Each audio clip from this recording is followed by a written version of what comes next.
Hi everyone, welcome to good reviews channel. நாம் இன்னைக்கு பார்க்க போகிறது பகாசுரா ரெஸ்டாரண்ட் படத்தோட ரிவ்யூ தான் பார்க்க போகிறோம். இந்த படத்தோட கதை என்னன்னா, படத்தில் 5 ஃப்ரெண்ட்ஸ் இருக்காங்க. இவங்க எல்லாரும் ஒன்றா தங்கியிருக்காங்க. இதில் படத்தோட ஹீரோ ஒரு ஐடி கம்பெனியில் ஒர்க் பண்ணிட்டு இருக்காரு. மற்ற ஃப்ரெண்ட்ஸ் எல்லாரும் சரியாக எந்த வேலைக்கும் போகாமல் ஊதாரியாக இருக்காங்க. ஒரு கட்டத்தில் இந்த ஃப்ரெண்ட்ஸோட ஒரு சில செயல்பாடுனால அவங்க இருக்கிற ரூமுக்கு ஒரு சாப்பாட்ராமன் பேய் வருது. அந்த திண்ணி பண்டார பேயால இவங்களுக்கு என்னென்ன சம்பவம் நடந்துச்சு, கடைசியா அந்த பேய இந்த ஃப்ரெண்ட்ஸ் எப்படி துரத்துனாங்க, இதான் இந்த படத்தோட கதை. இந்த படத்தோட பிளஸ், படத்தோட கதை ஓரளவு காமெடிக்காரருக்கு ஏற்ற மாதிரி இருக்கு. எல்லா படத்துலயும் பேய்க்குன்னு சில ஆசைகள் இருக்கும், அதை நிறைவேற்ற சில சம்பவம் பண்ணும், இல்லனா யாரையாவது கொல்லும். பட் இந்த பேய் சோறு தான் முக்கியம் அப்படிங்கிற மாதிரி பயங்கரமா சாப்பிடும். அந்த கண்டென்ட் கொஞ்சம் யூனிக்கா இருக்கு. படத்துல அந்த 5 ஃப்ரெண்ட்ஸோட ஃப்ரெண்ட்ஷிப் பாண்டிங்க ஓரளவு நல்லா காமிச்சிருக்காங்க. படத்துல அந்த சாப்பாட்ராமன் பேய் ஒவ்வொரு வீட்லயும் சாப்பாடு தின்னுட்டு வரும். அது கொஞ்சம் காமெடியா இருக்கு. அதுலயும் குறிப்பா சொன்னா, ஒரு ஹோட்டல்ல அன்லிமிட்டட் சாப்பாடு போடுவாங்க. அப்போ அந்த பேய் வெறித்தனமா சாப்பிடும். அந்த காமெடி ஹைலைட்டா இருந்துச்சு.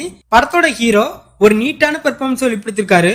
படத்துல அவரோட கேரக்டர் ரைட்டிங்கும் பரவலாம இருக்கு. இதை தவிர படத்துல நடிச்ச எல்லாருமே தங்களோட கதாபாத்திரத்தை ஓகேவா பண்ணிருக்காங்க. படத்தோட மியூசிக் படத்துக்கு ஏத்தமா இருக்கு. இந்த படத்தோட மைனஸ், இந்த படத்தோட ஜானர் காமெடி ஹாரர் தான். பட் படத்துல உள்ள ஹாரர் பர்சன் கொஞ்சம் கூட பயமுறுத்துற அளவு இல்ல. எல்லா படத்துலயும் பேய் வந்தா பயம் வரும். இந்த பேயை பார்த்தா சிரிப்பு தான் வருது. பேய்க்கு சாப்பிட மட்டும்தான் தெரியும், அதுக்கு வேற எந்த நோக்கமும் இல்ல அப்படிங்கிற கான்செப்ட் டிஃபரெண்டா இருந்தாலும் கதையோட ஸ்கிரீன் பிளேக்கு எந்த பிரயோஜனமும் இல்ல.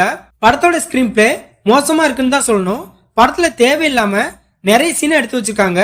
அதுலயும் குறிப்பா சொன்னா, ஒரு தர்காவில வச்சு காமெடிங்கிற பேர்ல ஒரு சீன் எடுத்திருக்காங்க. அதெல்லாம் நம்மளோட பொறுமையை ரொம்ப சோதிக்குது.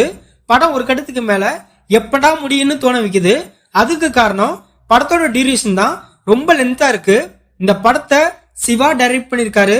இந்த படத்துல ஹர்ஷா, பிரவீன், ரம்யா, ஜெய்கிருஷ்ணா இன்னும் பலர் இந்த படத்துல நடிச்சிருக்காங்க. மொத்தத்துல இந்த படத்தை பார்க்கலாமான்னு கேட்டா, ஒரு பிலோ ஆவரேஜான காமெடி ஹாரர் மூவி பார்க்க நினைக்கிறவங்க இந்த படத்தை பார்க்கலாம்.